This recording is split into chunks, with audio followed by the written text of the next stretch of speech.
What's happening? The internet is not good.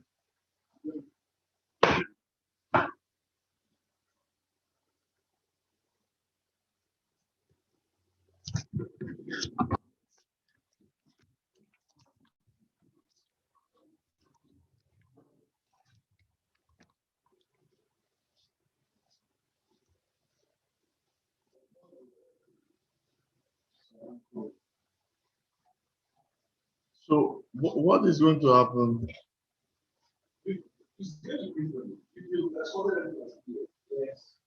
PDF.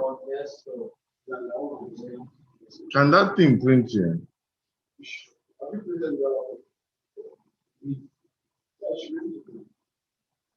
Okay. Maybe after this thing I'll print. Banji, you're coming now. You're coming now. Please, you need to come first. Let me show you. You need to let me check.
That's the things you store for me.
After this, we collect the and explain this process.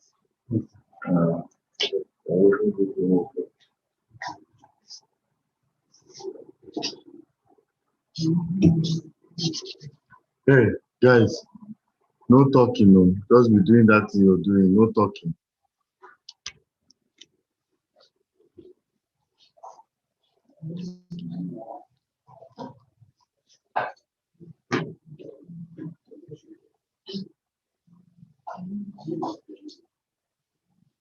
Fine, you can sit there. Close the door.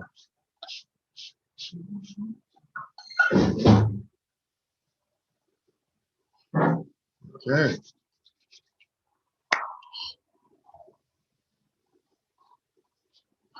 Mike is hello, hello, hello.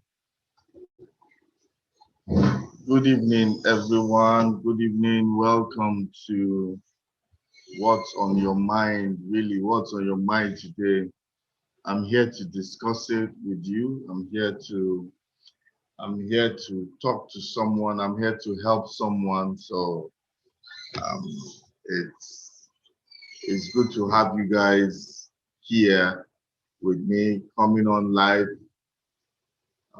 Today, I'm going to answer someone's question. Today, I'm going to help someone um, along the way. I'm going to help someone to be able to, um, have a voice to just talk to them. When you're depressed, when you're down, when it looks as if the whole world is on top of your shoulders, it's good to have someone to talk to, somebody that you don't know. I don't think that since we started this program, what's on your mind, I've spoken with, so I've counseled somebody that I know. I haven't counseled someone that I know, and they are not usually people that live where I live. Where today we have in Warri, we have in Lagos. Where else do we have? Um, People, I think we have in Ebonyi State also. So it's nice to reach out and also to be able to reach out to you guys and let us share. One thing with this is that why I find it very why I find it very interesting is as I'm also impacting knowledge, I am also getting knowledge. As I'm impacting, I'm also receiving. So it is very, very important for me what I do. So I am glad to be here. All right, so I will start with the first question for today. And the person, it's called Efe from Delta State. Efe from Delta State, if you are here present, can you just wave? You are the reason why I am live today. So if you're here, just wave and just say, I am Efe. If you're on Zoom, also let me know. If you're on YouTube, also let me know. And that you are watching me right now, because it is because of you and two other guys that I am here. And I think that you have something. I think that you have something that is important for someone to hear. I think it's important that we have those that you somebody speak to you about it. Okay, Ife, I hope you're listening to me, except I hope you are part of the people that are live with me right now. So I will just go ahead because I have two other people that are asking those questions. And he said, good afternoon, sir. My son, Ife, that's coming from Ife from Delta State. He said, good afternoon. My son has been showing depression tendencies and mood swings. He's 17, and I'm really worried that it will escalate. I'm really worried that it will escalate. He locks himself in his room and shows little to no emotion to happenings in real life. What do I do to help him, please? It is a very dire situation. You understand that he is in, but it doesn't mean that that is not uncommon, is or rather is not uncommon, is not uncommon. It is something that is really common in the life of teenagers, even in the life of young adults. Is a lot. He locks himself in his room, something is going on. Is either he's seeking for attention, or not that he's seeking for attention, but I think his own way of reacting to what he is going through is the way he's reacting to what he's going through. So being a teenager is really extremely tough on is extremely tough on these things. You have a body of a man, but you don't have the mind of a man. You have the body of a man, but you cannot do the things that men do. You are strong, but yet you are being spoken to like a child. You know, you are an adult, you are in transition. You're in a place of transition, and that transition is comes with a lot of confusion. You don't know who you are. You are too big to be, you are too big to be a child, and you are also you are also still too small to be a man. So you are caught in a limbo. You don't really know who you are. So it's a trying time for them. Statistics shows that 1 in every 5 adolescents um, from all walks of life, whether rich, poor, average, middle class, all of them suffer from depression at some point. So it has nothing to do with your status. It has nothing to do with if you're from a rich home or from a poor home. It actually has nothing to do with that. Depression, if it's not checked, can destroy the essence of that teen's personality. It can go ahead and affect the teen's personality for life. It can place an indelible mark in the life of that teen. You know, I look forward, especially children, and especially children that I'm in contact with, my own children. Anytime I see something, I don't play with it. I come all out to see that it is addressed. Why? Because if you don't address those things, be rest assured that those things, they will grow up and it becomes a trait they have. And people will say that this is how they are, but it could have been corrected when they were small, or when they were still within your care.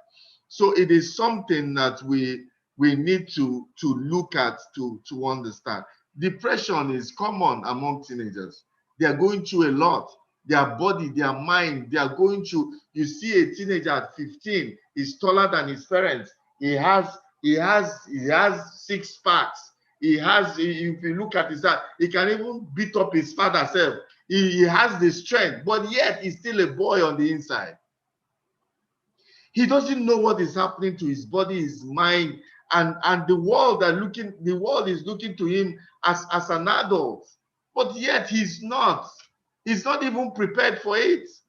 Because you see that adulthood, you are prepared by your parents for that adulthood. You speak to them about that.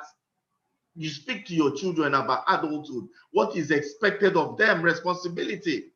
You can 18, you can fight on the streets and they will separate you and say, come, don't try it again. But if you fight as an adult, you are going to jail. You can do things as a teenager and get away with it. But as an adult, you won't get away with it. The law will catch up with you. So there's a mind shift that we all have to help our children go through that mind shift. If not, they will carry those tendencies, those teenage tendencies, and proceed to adulthood. That's why you see someone and you say, this one is not mature enough. He has not been able to shed that thing, that scale, so to say, of his adolescence. He has not been able to shed it. So he becomes a young adult and he still has some of those tendencies because he wasn't prepared well. Some people are mature at 12, 13. And you see such people that maybe they lose a parent, such people that you see some children at 12, they're taking care of their younger ones. You know, those circumstances in life make them mature very fast. So you can see a highly matured 15, 16-year-old, even a 17-year-old, highly mature, you know, but because of the circumstances they go through. But if not for what they go through, it's difficult to find them that way if they are not groomed to be that. So if how how do kids now cope with this? How do they now cope with this thing they're going through? They might not know how to express themselves. They might not know, they might not even understand what they are going through. So they react in ways like rebellion or healthy behavior. You know, they show this, you know, in an attempt to cope with what they are going through, they begin to have problems at school. Some of them run away or have the thoughts of running away. Some of them even have the feeling that you are not their parent. If you were their parent, you'd be treating them better. I know that at some point I thought that way too. You know, some enter drugs and alcohol, low self-esteem. You know, some become addicted to phones and because they're looking for a way of escape. Some begin to have reckless behavior, violence, and self-isolation, which your son is going through right now. Self-isolation. You know, but like I said, this thing is not uncommon, but it needs to be tackled and tackled fast enough. So what do you do? Let me begin to offer some suggestions that can help you get through to your son. The first thing is, at this stage, at this point in time, you have to drop every form of judgmental or trying to train them at this time, or taking that parent role of trying to correct them. When somebody is depressed, the least they want to hear is your voice of correction, your voice of chastisement. That is not the time. Bringing the issue up, whatever they are going through, you must bring it in a loving manner, and as much as it is biting you in your mind that they will say one stupid thing, but don't be judgmental at that stage, because you are going somewhere. You're trying to draw them out and to bring them out. So at that point, what you need to do is just to listen to them and keep talking. Somebody that is depressed, when you come into their room, if the door is not locked, you come to their, they will tell you they don't want to hear anybody, they don't want to see and they don't want to hear. But you can just sit there, not say anything, or you sit there and you are just talking. You just sit there, you are just talking to them, you're just saying something to them, you know, and they will seem very uninterested. But let me tell you, anybody that is depressed wants somebody around. They are throwing their tantrums, but they still need you around. Just be talking.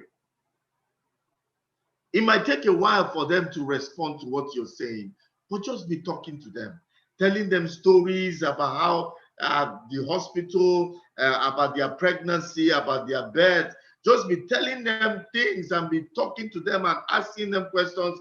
If they don't answer you, you answer the question. You know, by the time you continue and continue, a time will come, they will just say something.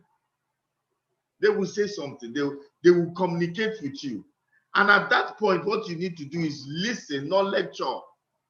At that time, when they start talking, they will eventually start communicating with you if you are just speaking to them and talking to them and speaking to them, you know. And at that point, you just listen. No matter, that is not the time for you to wear your parenting cap. That is the time for you to listen to their story, no matter how stupid, no matter how irritating it is. Just listen to what they have to say. Be gentle but persistent in letting them purge their mind on what they have on the inside. Acknowledge their feelings, even if it's sounding stupid to you. Acknowledge their feelings and that you understand what they are going through. Discuss with them. Let them talk and talk and talk. And you are asking them questions on what they say they are feeling. Asking them questions so that you also will be getting more information about them, about what is going on, more information about what is going on. But at the same time, you know, you are also listening to find out what to do. You are learning more about the situation, Manji.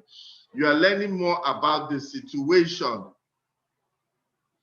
Okay, so even if they tell you there is nothing wrong, or even if they say, some can even communicate and post you in a different direction.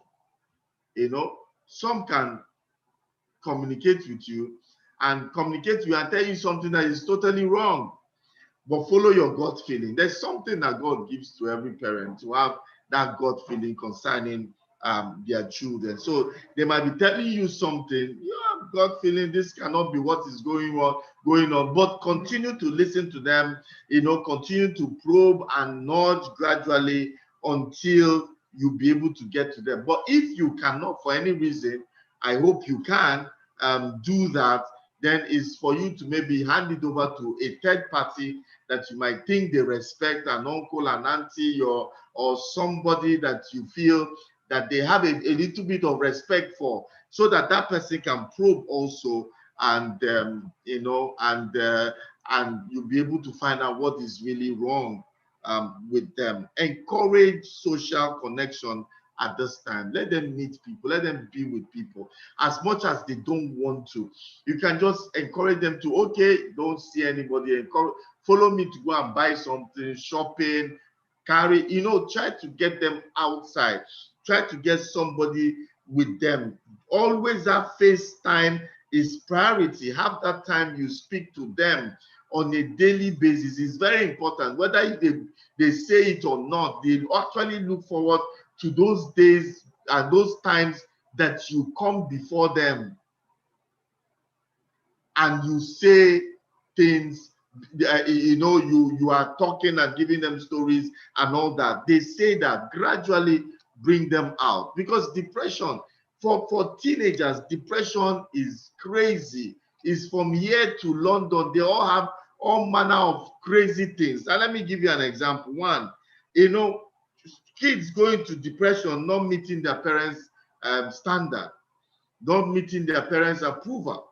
So we also, as parents, we should be careful not to place too much, place the bar too high, because when they think they are disappointing you, it can put them into depression. And when they enter depression, they don't want to do anything, and they can begin to want to do bad. They will begin to do bad at school, and sometimes they want to do better, and they don't know how to communicate that with you, and they begin to do badly at school. Maybe a lesson teacher would have helped.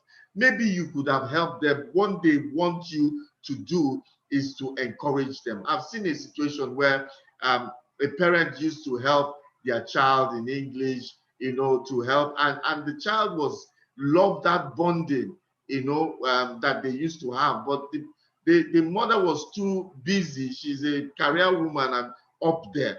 Then sometimes she realized that sometimes, for maybe there was a time, 3 months, she wasn't able to do that training with the daughter.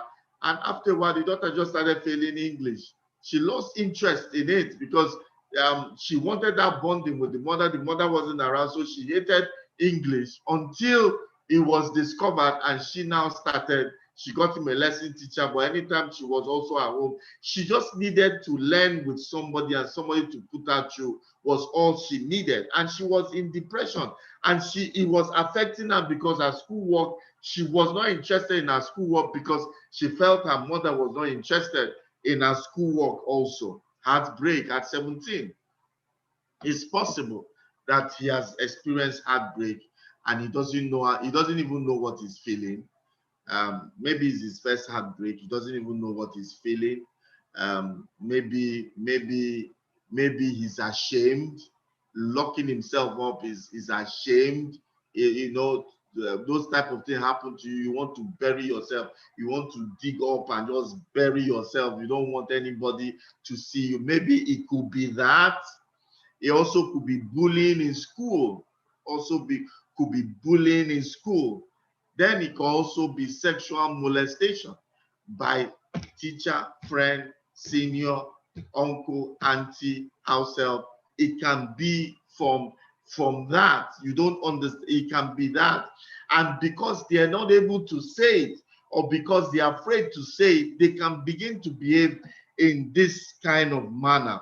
Okay, I've also seen a situation, a teenager went into depression because he didn't know that all his friends were from a very rich home, and he didn't understand why he's not from a very rich home, and that was depressing him. They were coming, the other kids were coming with different kinds of phone to school, and he was not coming. He couldn't cope, and it put him into depression, and he didn't want to go to school, but he knew that he could not tell his parents because his parents were struggling doing the best to send him to school. But he was feeling that not having this thing, he just wanted to isolate himself, didn't want to go to school, wanted to change that to another school. The parents could not afford that, could not afford the change, didn't want the change. So he was in depression. But he didn't want to disappoint his parents because he knows the parents are loving and trying their best. But it did not stop him from coming into depression. Rejected by a gang in school, a school gang by a group.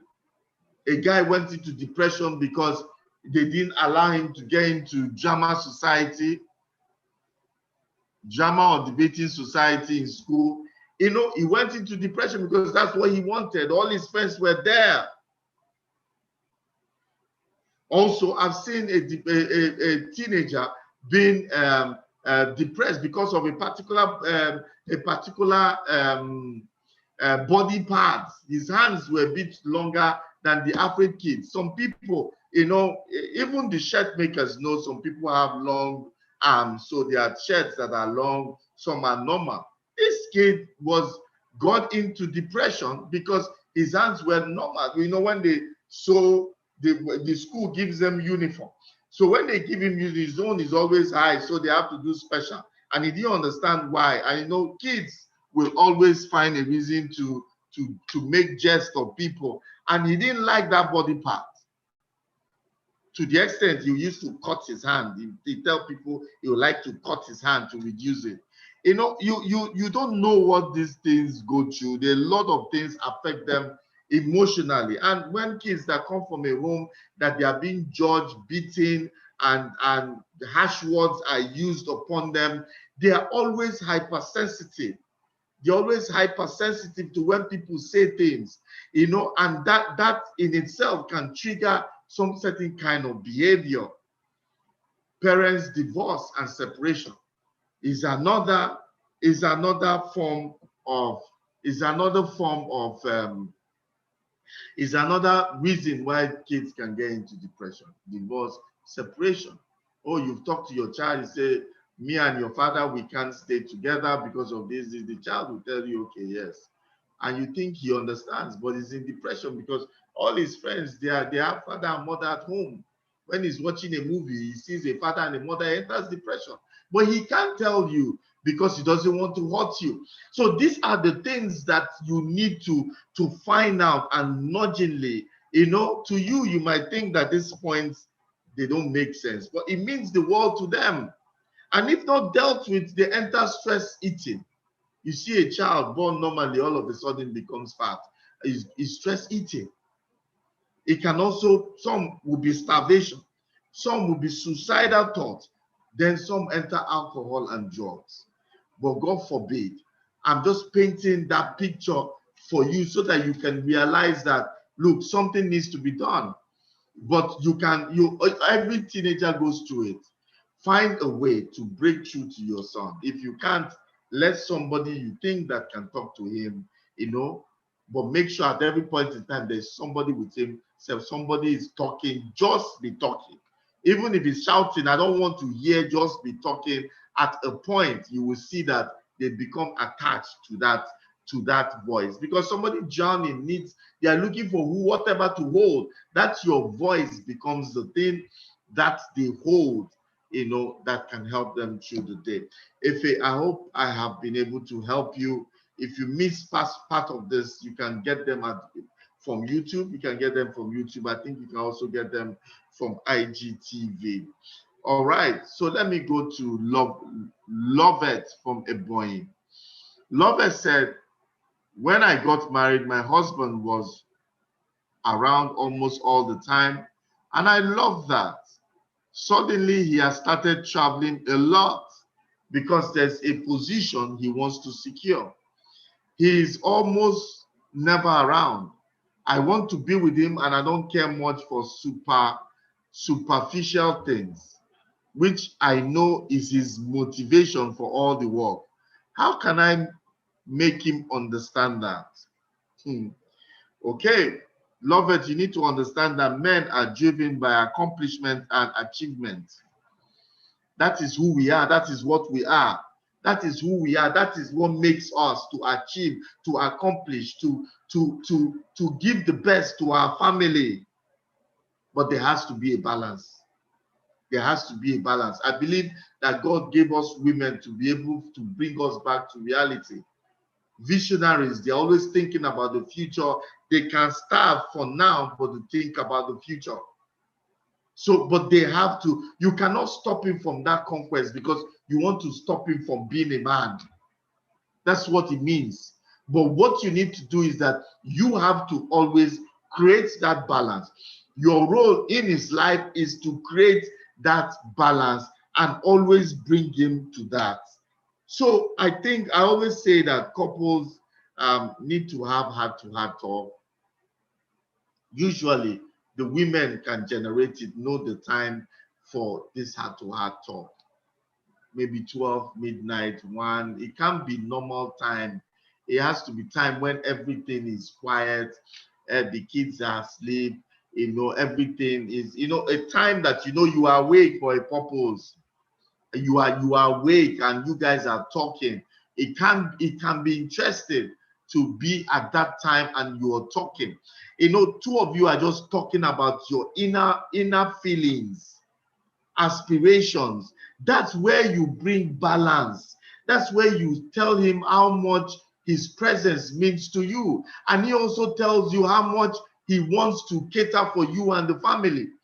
Two of you, what you people want is good. Everybody, you married so that you won't be lonely. You married so that you have a partner. So whatever you're saying is justified. But the man also has to take care of his family. That is justified too.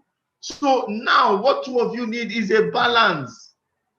Don't say that you don't care for superficial things. I hear you. But a day will come, you need a roof over your head. A day will come when the children come, you will want this husband to leave some form of legacy for the children. A day will come, you will ask your husband, let us start saving to build our own house. While he's young, let him work. But you need to realize that, look, as you're growing the family, when you people talk, you will get to know more of what he's doing. Then you guys, once you know more of what he's doing, then you'll be able to bring a balance. He can't just go off like that and not be able to come back. But I believe that there is a balance. But you tell him first. But I will counsel, please, with soft talk, gentle nudges, have heart-to-heart talk with him. Why do you need to be gentle with him? Why? If you don't present it in the right way, he will feel unappreciated. The next thing he's going to tell you is that all this thing I'm doing, is it not for you? He will feel unappreciated. And that because it's okay, if you don't want, I do it for myself. Because he will always do it for himself. His own self-worth is from his accomplishment. You can't take it away. That's how a man was created. His self-worth is from his accomplishment. So he must accomplish for him to be sane, for him to be complete and whole. That's what he must do. But it does not mean that there won't be balance, because you need to accomplish. You see your wife maybe once a month in a year. Doesn't make sense. It doesn't make sense. But please don't let him feel unappreciated, because whatever he's doing is for your comfort, the comfort of your children that are coming, or your children that are already around. So what I will advise is that two of you need a balance. You need a balance. If you cannot articulate your thoughts in all this, then two of you can go to someone you respect. Two of you respect. Please, I will always advise, not family, not from your family, not from his family. If there is somebody you people respect, or even if they are family members, but you know that two of you respect them, and those people have been able to prove themselves over time, then you can bring it up and say, look, I think we need counseling in this area, this and this and this. He's able to call two of you and bring that balance. It's just about balance. There's nothing wrong with what your husband wants. There's nothing wrong with what you want. It's just a matter of balance. Okay. All right. So now I go to my last question here today. Good day, sir. How do I know? This is Bankole from Lagos. He says, how do I know if I'm supposed to be an entrepreneur? I want to be rich and comfortable. And from my reading, starting a company and providing services is the surest way to accomplish that. But how do I know if I have what it takes to be an entrepreneur? You asked 3 questions. How do I know if I'm an entrepreneur? Bankole, I have dealt with that. I would like for you to go to, you can go to my website, my YouTube channel, Uche Onochie channel on YouTube. And I want you to search for my teachings, my presentation on entrepreneurial spirit. This thing you're asking me, I dealt with it for over an hour on that topic, entrepreneurial spirit. So please, from there, you will know whether you are cut out to be an entrepreneur or not.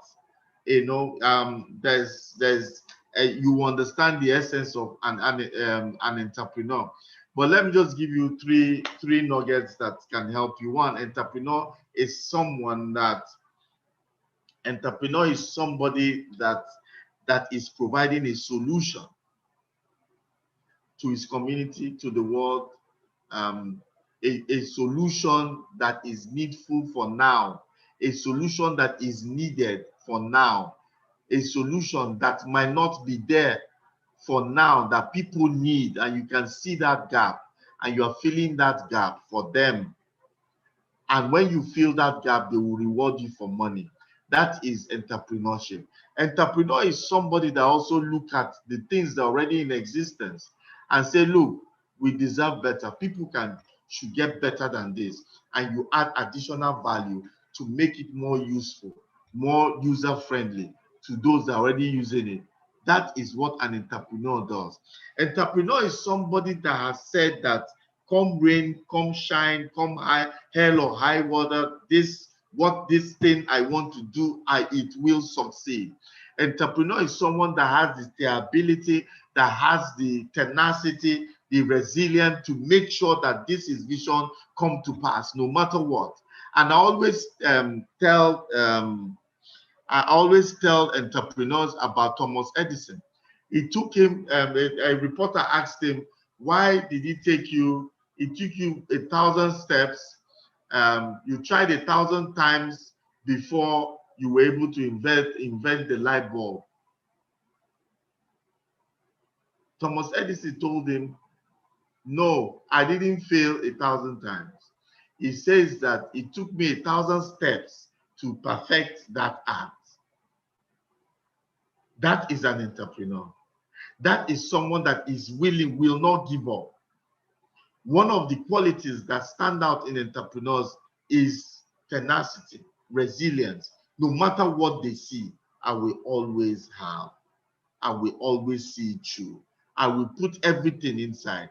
I have a solution, and I'm not entering business because I want to be a business person. I am not entering business because of I want to carry complimentary card, MD, CEO. No, it's because I'm offering something.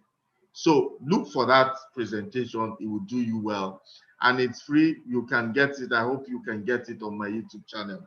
Okay. And you said, I want to be rich and comfortable. And from reading, starting a company and providing services is the surest way to accomplish it. It's one of the ways to be rich. It's one of the, I've seen employees that are rich, that retire very rich. I've seen an executive director that is richer than the MD in terms of assets and property. Why? Because you see that wealth really is investment. So you can be working with somebody, collecting your salary, using that your salary, collecting your dividend, collecting whatever you are, even if you are not a business person. All of us can be business people. But if you are If you are an employee, you rise to being an executive and they are paying you well, you can invest in that money and become a billionaire from your investment. So being an entrepreneur is just one way of getting there. Being a career person is also just one way of getting there. There are career people that are very rich depending on where you work. But the ultimate wealth is in investment. Ultimate wealth is in investment, not just in entrepreneurship, not just in career, but in investment. And investment is what? What you do with the money you earn as a business person. What you do with the money you earn as a career person. This is what secures your future. Investment. Okay, so it's not only about entrepreneurship. So weigh yourself, do your own SWOT analysis, your strength and your weaknesses. If your weaknesses outweighs your strength in the area of entrepreneurship, then you don't have to be an entrepreneur. There are other ways, so look for that my teaching. It will help you to make that decision.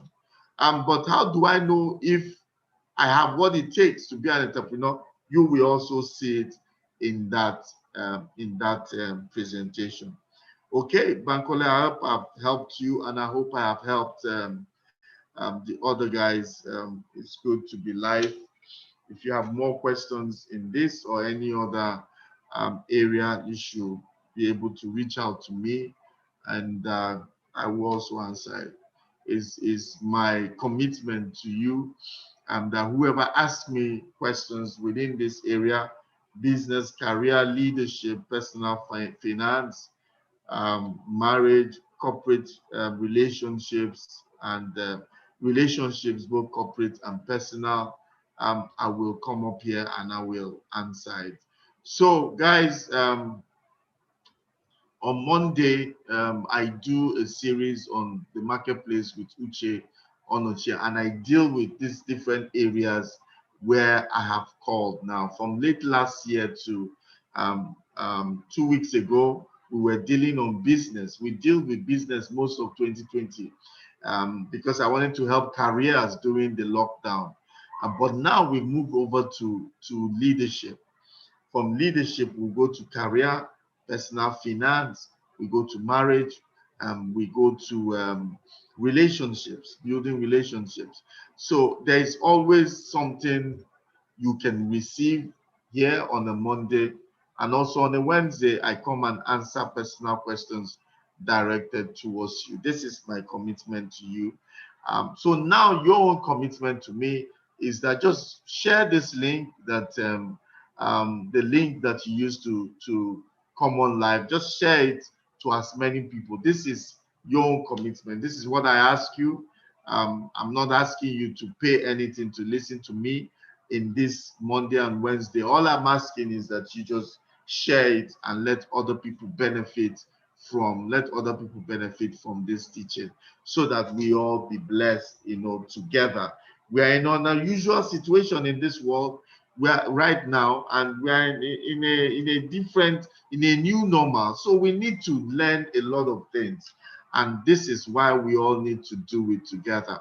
So before I leave, I just also remind you again, on Monday by 5 p.m. I'll come live to teach another topic, very interesting topic on leadership. So I look forward to seeing you then. All right, so have a good night's rest. Have a good night's rest, all of you, and I hope to see you on Monday.